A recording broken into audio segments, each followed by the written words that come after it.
Bonjour mes étoiles vertes, bienvenue dans Légumes en Fête, je suis contente de vous retrouver. Alors pour les personnes qui n'ont pas encore découvert ces vidéos, moi c'est Coralie et je vous accueille dans ma cuisine pour vous aider à devenir des gastronomes des légumes et à apprécier les légumes sous toutes leurs formes. Alors aujourd'hui, je vous propose de découvrir ou de redécouvrir la blette. Alors la blette, c'est quoi? C'est un légume feuille.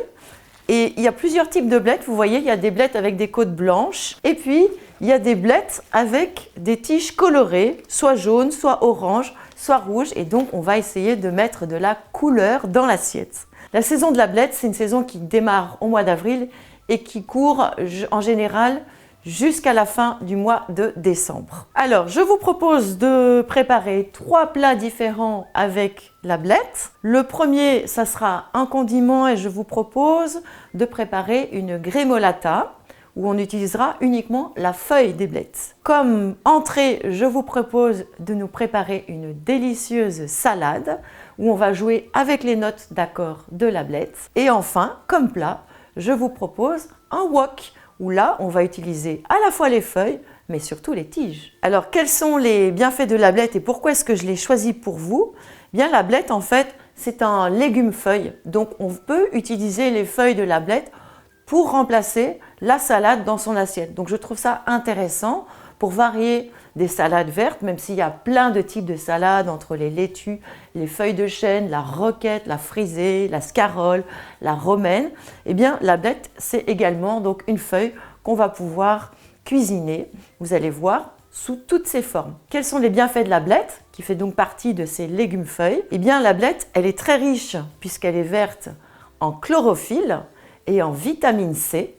Et puis, elle est également très riche en vitamine B9. Je vous ai souvent parlé de la vitamine B9, qu'on appelle aussi les folates, qui est une vitamine qui est vraiment très importante pour la reproduction de l'ADN. Alors, comme tous les légumes feuilles, la blette, elle est très riche en oméga 3 et les oméga 3 sont des types de gras dont nous avons vraiment besoin pour ralentir ou pour éviter le déclin cognitif.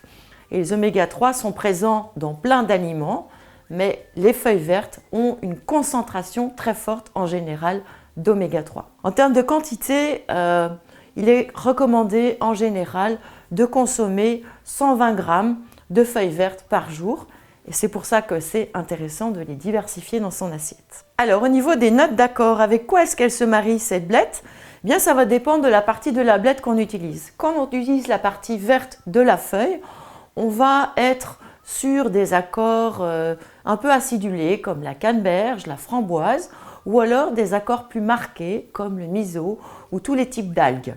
Également les capres qui ont ce côté un peu piquant. Et puis quand on va cuisiner les côtes, donc la côte de la blette, c'est vraiment la partie dure de la blette, la tige en fait. Là, on va pouvoir s'amuser avec toute la palette des oléagineux et on va les torréfier. Donc ça peut être les amandes, ça peut être les noisettes. Au niveau de la symbolique, qu'est-ce qu'elle vient nous raconter à l'oreille, cette blette? Eh bien, cette blette, elle nous invite à dépasser nos souffrances pour aller rechercher le plaisir dans la vie. Cette grémolata, vous vous souvenez, c'est une recette italienne où on va mélanger la verdure avec des zestes d'agrumes et un oléagineux. Alors on va utiliser la partie tendre de la blette qui sont donc les feuilles vertes.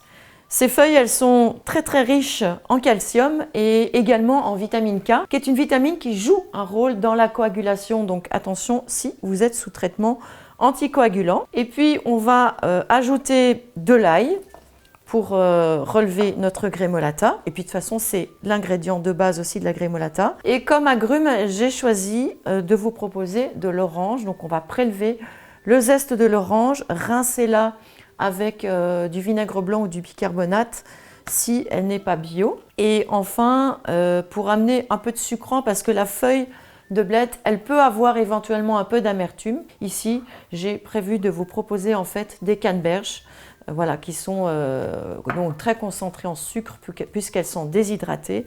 Et ça balancera en fait l'amertume éventuelle de la feuille. Tout dépend si les feuilles sont très jeunes ou si elles sont un petit peu plus âgées. Alors vous aurez également besoin de noisettes. Dans la grémolata, il y a toujours un oléagineux en ingrédient de base.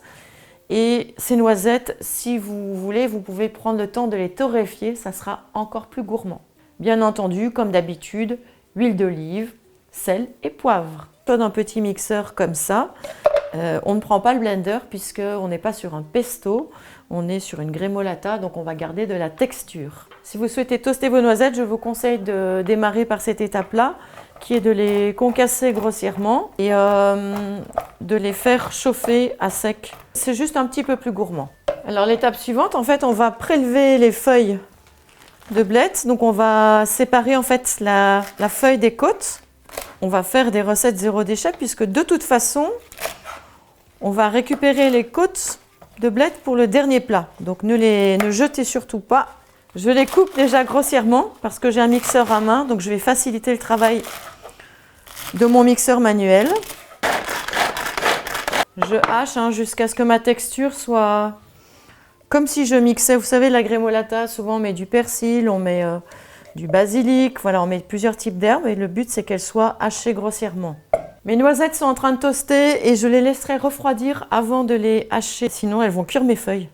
J'ajoute mes noisettes et maintenant je vais mettre mon ail et mon zeste d'orange. Et donc cette gremolata, souvenez-vous, on va pouvoir la servir aussi bien avec des féculents comme des pâtes, du riz, mais également avec des viandes blanches, du poisson. Et vous pouvez aussi la servir avec des légumineuses. Enfin vraiment, c'est vraiment un condiment qui est assez facile à agrémenter. Au minimum une gousse d'ail. Après, ça dépend si vous aimez bien l'ail ou pas. Je rajoute du poivre, du sel. Souvenez-vous que quand on sale, ça va rendre de l'eau. Donc je sale moi toujours vraiment en dernière minute au moment de servir. Cette gremolata, c'est vraiment un condiment qui est facile et qui est chouette parce que pour les gens qui n'aiment pas les légumes, c'est une façon de rajouter à côté d'un légume une petite sauce sympa. J'ajoute mes canneberges et enfin mon huile d'olive, une bonne huile d'olive, première pression à froid. Voilà, et je remue en dernier. J'avoue que c'est tellement beau que j'hésite à remuer, mais si, je remue. La feuille de blette, vous pouvez l'utiliser en gremolata comme je vous l'ai proposé ici, mais vous auriez aussi pu la cuisiner en pesto. Dans ce cas-là, vous reprenez la recette de pesto de fans de radis qui est dans la vidéo radis et vous remplacez les fans de radis par des feuilles de blette. Allez, on enchaîne avec le deuxième plat. On va se préparer une salade avec ces feuilles de blette et on va jouer avec la framboise et l'amande qui sont deux ingrédients qui se marient très bien avec la blette. On va prendre des feuilles de blette. Les feuilles de blette, elles sont très riches en antioxydants. Elles ont notamment un antioxydant qui s'appelle les caroténoïdes. Et les caroténoïdes, vous savez, c'est les antioxydants qu'on trouve dans les légumes comme la carotte. Et on ne les voit pas dans la feuille de blette parce qu'ils sont oranges, mais ils sont masqués par la chlorophylle. On va également prendre pour cette recette des amandes. Donc souvenez-vous, les notes d'accord, l'amande convient très très bien à la verdure de la feuille de blette. Et puis dans les accords aromatiques qui vont bien aussi avec la feuille de blette, on va utiliser la framboise sous deux formes. On va prendre des framboises fraîches et on va également prendre, si vous en avez, du vinaigre de framboise. Sinon, vous pourrez le remplacer par du vinaigre balsamique. Pour avoir une salade complète, on va rajouter une petite base de protéines. Et là, j'ai choisi de la feta, mais vous pourriez tout à fait aussi prendre du fromage de chèvre. Les deux vont bien en accord aromatique avec la blette. Et pour les personnes qui ne supportent pas le lactose ou qui ne mangent pas de fromage, dans ce cas-là, vous augmentez simplement la proportion d'amandes dans la recette. En termes d'assaisonnement, on va partir sur un assaisonnement classique avec une huile d'olive, un peu de tamari pour saler la recette. Donc tamari, c'est une sauce soja sans gluten. Le vinaigre, je vous en ai parlé, donc soit du vinaigre balsamique, soit du vinaigre de framboise. Et puis, si besoin, si les feuilles de blette sont très foncées, dans ce cas-là, vous pouvez rajouter une pointe de sirop d'érable. Alors, dans notre sauce vinaigrette, on rajoutera également un citron qui va nous amener plein de vitamine C qui vont compléter toutes ces vitamines C qui nous sont apportées par la blette. Alors je vais commencer par préparer la sauce de cette salade parce que je vais utiliser cette sauce pour masser les feuilles de blette pour qu'elles soient plus tendres. Mon huile d'olive, mon vinaigre, le tamari. La salade qu'on va faire là aujourd'hui, vous pouvez tout à fait la refaire avec des feuilles d'épinards. Ce que je trouvais intéressant aujourd'hui, c'était de vous présenter un autre légume que l'épinard. L'épinard, c'est très connu, la blette, c'est moins connu. Et souvent, on ne sait pas quoi cuisiner avec ces blettes, notamment avec la feuille de la blette. Je garde, comme vous le savez, je garde mes zestes de citron, donc il est bio. Et vu que la première recette, on a utilisé un agrume qui est l'orange, ici je change et je pars sur le citron. Vu que j'ai utilisé un vinaigre de framboise qui est déjà sucré, ou si vous utilisez un balsamique, dans ce cas-là, je ne vais pas rajouter de sirop d'érable. Par contre, si vous utilisez un vinaigre de cidre, vous pouvez vous permettre d'ajouter une petite pointe de sirop d'érable pour équilibrer les arômes entre l'amertume de la feuille de la blette et la sauce. Je vais concasser les amandes. Personnellement, je vais les toaster. C'est optionnel. Mais souvenez-vous que dans les notes d'accord, si les oléagineuses sont torréfiées, ils s'accordent encore mieux avec la blette. Alors, comme les feuilles de blette sont plus grandes que des feuilles d'épinards, enfin en tout cas, on n'est pas sur des pousses, ici, je vais les couper en lanières relativement larges. S'il y a un tout petit peu de côte, c'est pas grave, parce que les côtes de blette, elles peuvent se manger crues. Je mets mes feuilles dans le saladier. Je vais rajouter ma sauce par-dessus et je vais un peu me salir les mains, c'est-à-dire que je vais masser. Il y aura deux avantages. Le premier avantage, c'est que ça va attendrir mes feuilles et le deuxième avantage, c'est que mes feuilles seront complètement imprégnées de la sauce, donc ma salade sera mieux assaisonnée. Typiquement, quand les légumes sont trop rigides ou les feuilles de salade sont trop rigides, les masser avec ne serait-ce qu'un peu d'huile ou avec la totalité de la sauce, ça permet donc de les attendrir. Alors je vais simplement maintenant rajouter tous les autres ingrédients. Avant d'ajouter tout le reste de mes ingrédients, je goûte une feuille pour voir si c'est bien épicé ou si je dois un peu relever ma sauce. Rajouter un petit peu de vinaigre, vu que rajouter un petit peu de vinaigre ou un petit peu de sirop d'érable ou rajouter du sel, parce que j'ai pas mis de sel puisqu'il y avait du tamari ou du poivre. Bon, c'est parfait. Donc maintenant, j'ajoute le reste des ingrédients. J'ajoute mes amandes concassées, une autre source de protéines, donc un peu de feta que j'ai émietté. Je trouve ça plus sympa que les dés de feta. Et puis mes framboises, alors délicatement, parce que c'est vrai que dès que je vais remuer, le risque c'est que ces framboises s'écrasent. Donc on va y aller doucement. Et voilà une salade toute simple qui va permettre en fait de profiter de ces feuilles de blette, donc de tout consommer dans ce légume. Et voilà une belle salade complète avec des feuilles de blette. Pour la dernière recette, je vous propose de partir du côté de l'Asie et on va préparer un wok où on va utiliser à la fois les feuilles et les côtes de blette et on va les assaisonner avec un lait de coco et une légumineuse.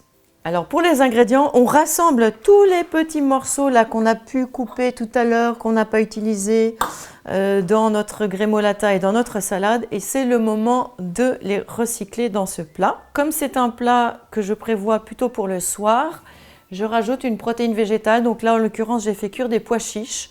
Si vous n'avez pas le temps de faire cuire des pois chiches, vous pouvez aussi prendre des pois chiches en boîte. N'hésitez pas à les rincer très abondamment. Ça permet d'avoir un repas complet qui est idéal pour le soir parce qu'il est riche en fibres, il est riche en glucides complexes, c'est-à-dire que ça va vous apporter de l'énergie diffuse pendant toute la nuit. Il y a un acide aminé qui est intéressant dans les légumineuses, il n'y a pas que le pois chiche d'ailleurs, c'est la lysine. Et la lysine, c'est un acide aminé que le corps ne peut pas fabriquer, donc on a besoin d'aller le chercher dans l'alimentation. Et cette lysine, elle est vraiment intéressante parce qu'elle va renforcer le système osseux, la production de collagène et l'immunité.